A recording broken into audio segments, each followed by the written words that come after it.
50 বছরে এই প্রথম 27.5 লক্ষ কোটি টাকার তেল শোধনাগার তৈরি হচ্ছে আমেরিকায়। আম্বানির রিলায়েন্সকে ধন্যবাদ দিলেন ট্রাম্প।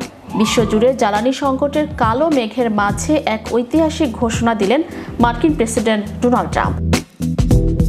দীর্ঘ 5 দশকের খরা কাটিয়ে মার্কিন যুক্তরাষ্ট্রে নির্মিত হতে চলেছে এই বিশাল আকার তেল শোধনাগার। আর এই মেগা প্রকল্পের কারিগর হিসেবে ভারতের মুকেশ আম্বানির সংস্থা রিলায়েন্স ইন্ডাস্ট্রিজ লিমিটেডের নাম ঘোষণা করে বিশ্বকে চমকে দিয়েছেন তিনি। ঐতিহাসিক চুক্তি ও ট্রাম্পের ধন্যবাদ। টেক্সাসের ব্রাউনসভিল বন্দরে এই নতুন শোধনাগারটি নির্মিত হবে। হোয়াইট হাউস থেকে দেয়া এক বিবৃতিতে প্রেসিডেন্ট ট্রাম্প জানান, গত 50 বছরের ইতিহাসে এই প্রথম আমেরিকা নতুন কোনো তেল শোধনাগার তৈরির হাত দিচ্ছে। এই প্রকল্পে বিনিয়োগের পরিমাণ শুনলে চোখ কপালে ওঠার জোগাড়। প্রায় 30,000 কোটি মার্কিন ডলার এর বিশাল বিনিয়োগ আসছে রিলায়েন্সের হাত ধরে। এই অবদানের জন্য মুকেশ আম্বানিকে ধন্যবাদ জানিয়ে ট্রাম্প একে একটি ঐতিহাসিক চুক্তি হিসেবে অভিহিত করেছেন। ট্রাম্পের মতে এই শোধনাগার শুধু তেলের যোগান বাড়াবে না, বরং এটি আমেরিকার জাতীয় নিরাপত্তাকে কয়েক গুণ শক্তিশালী করবে।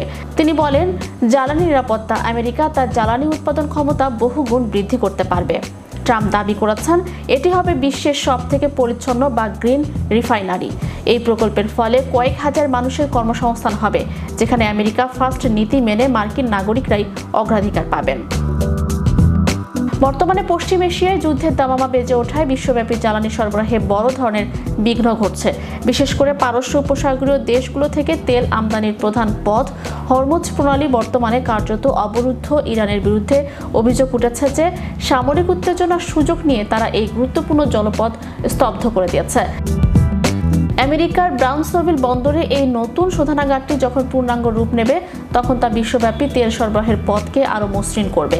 একদিকে যখন ভূ রাজনৈতিক অস্থিরতায় জ্বালানি বাজার টালমাটাল, তখন ট্রাম্পের আমেরিকা ফার্স্ট এবং আম্বানির গ্লোবাল ভিশনের মেলবন্ধন বিশ্ব অর্থনীতিকে কতটা স্বস্তি দেয়, এখন সেটাই দেখার।